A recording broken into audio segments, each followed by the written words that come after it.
Hi friends, this is your friend RJ Aparna. Welcome to my blog. आज मैं फिर एक बार आप सभी के लिए एक कहानी लेकर हाजिर हुई हूँ. उम्मीद करती हूँ कि आप सभी को बेहद पसंद आने को है. एक बार एक ग्राहक एक पेंटिंग की दुकान पर जाता है और वहाँ उसे कुछ अजीबोगरीब पेंटिंग्स नज़र आते हैं. सबसे पहला पेंटिंग जो उसे नज़र आता है उसमें वो देखता है कि एक पेंटिंग है, एक चित्र है जिसका चेहरा बिल्कुल बालों से ढका हुआ है और उसके पैरों पे पंख लगे हुए हैं. तो उस पेंटिंग को देखने के बाद एक और पेंटिंग देखता है. वो उस पेंटिंग का जो है वो सर के पीछे से बिल्कुल गंजा है. तो उसे देखकर बड़ा ताज्जुब होता है. तो वो दुकानदार से पूछता है कि ये जो पहला पेंटिंग है, ये जो बालों से ढका हुआ है और पैरों में जिसके पंख है, वो किसका पेंटिंग है. तो दुकानदार बोलता है ये अवसर का पेंटिंग है. दुकानदार फिर बोलता है कि अक्सर हमारे पास जो अवसर आता है हम उसे पहचान नहीं पाते हैं.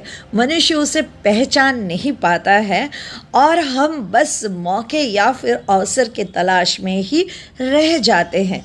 इस पर जो है ग्राहक फिर पूछता है कि इसके पैरों पर पंख क्यों लगे हुए हैं. इस पर दुकानदार फिर बोलता है वो इसलिए कि हम उसे पहचान नहीं पाते हैं अवसर को, और वो अवसर जो है तुरंत पंख लगाकर हमारे हाथों से फुर फुर करके उड़ता हुआ हमारे हाथ से निकल पड़ता है. तो यदि हम अवसर को बालों के साथ जकड़ के पकड़ ले तो वो पैरों से उड़ नहीं सकता.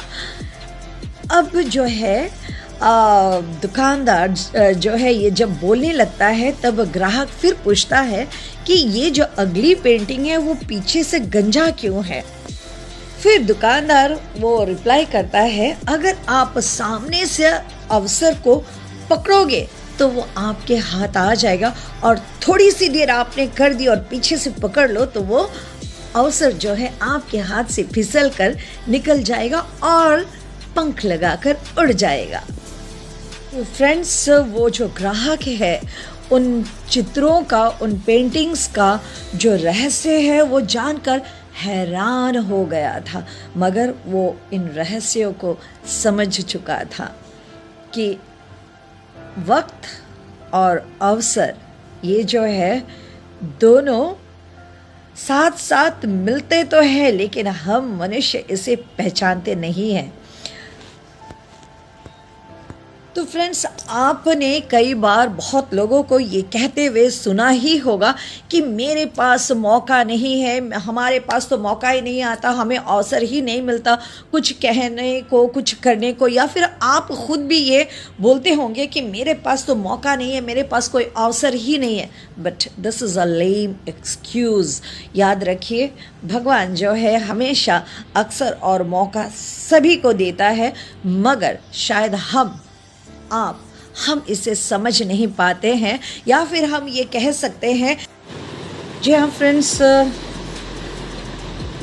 वक्त रहते समझ नहीं आती और जब तक समझ आती है हमें तब तक वक्त गुजर चुका होता है ना.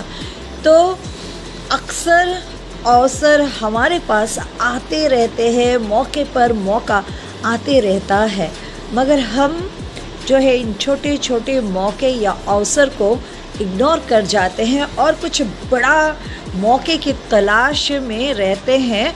और इस बड़े मौके की तलाश करते करते हमारे पास जो अक्सर अवसर आते हैं उसे हम मिस कर देते हैं.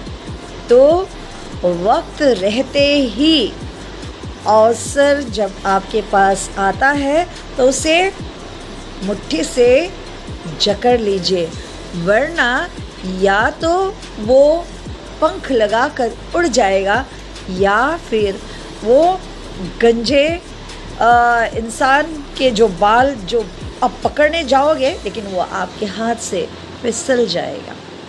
जी हाँ फ्रेंड्स, अगर आप स्टूडेंट हैं तो आपका एग्ज़ाम्स है सामने, तो इस जो मौका आपके पास है, टाइम है, उसका भरपूर फ़ायदा उठा लीजिए। और अगर आपका बहुत सारा हॉबीज़ है जिसे आप पूरा नहीं कर पाए हो, बहुत सारे लोग ऐसे होते हैं ना कि 40-40, 50-50 साल गुजर जाता है लाइफ का और उनको अचानक ये रियलाइज़ होता है, अरे मुझे ये करना था, मुझे वो करना था, मेरे तो हॉबीज़ थे, मैं ये कर सकता था, मैं वो कर सकता था, मौका भी था मेरे पास, अवसर भी था, लेकिन मैंने उस मौके को जाने दिया, उस अवसर को जाने दिया। तो कहीं आप उन में से तो नहीं हैं जो अब पछताए क्या होते जब चिड़िया चुग गई खेत, वो वाले तो नहीं हैं। और देखिए, देर नहीं हुई है, अब भी खेत आपके पास है और चिड़िया अब तक खेत को चुगकर उड़ नहीं गई है, अवसर अब भी आपके पास है। तो उस अवसर को, उस मौके को आप हाथ से जाने ना दें, उसका भरपूर फ़ायदा उठाए, उसे लपक कर पकड़ लीजिए।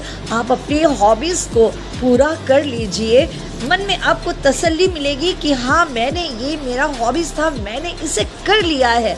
यारो, कर लो कुछ।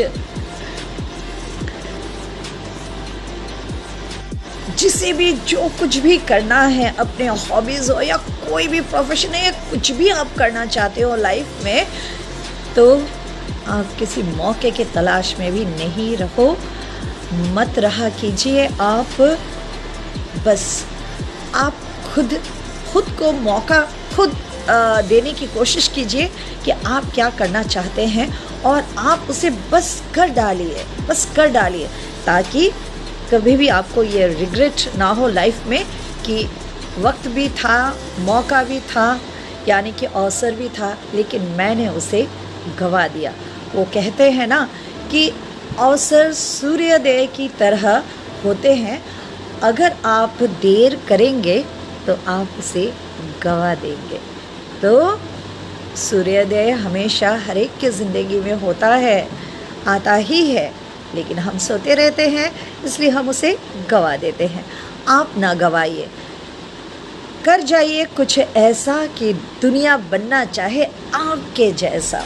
और इसी के साथ ही आप सबकी अपनी आरजे अपर्णा को इसी उम्मीद के साथ रुखसत होने की इजाज़त दीजिए कि आपको मेरा ये ब्लॉग बहुत पसंद आने को है और आप सब लाइक और कमेंट्स करेंगे, शेयर करेंगे, मैं उम्मीद करती हूँ।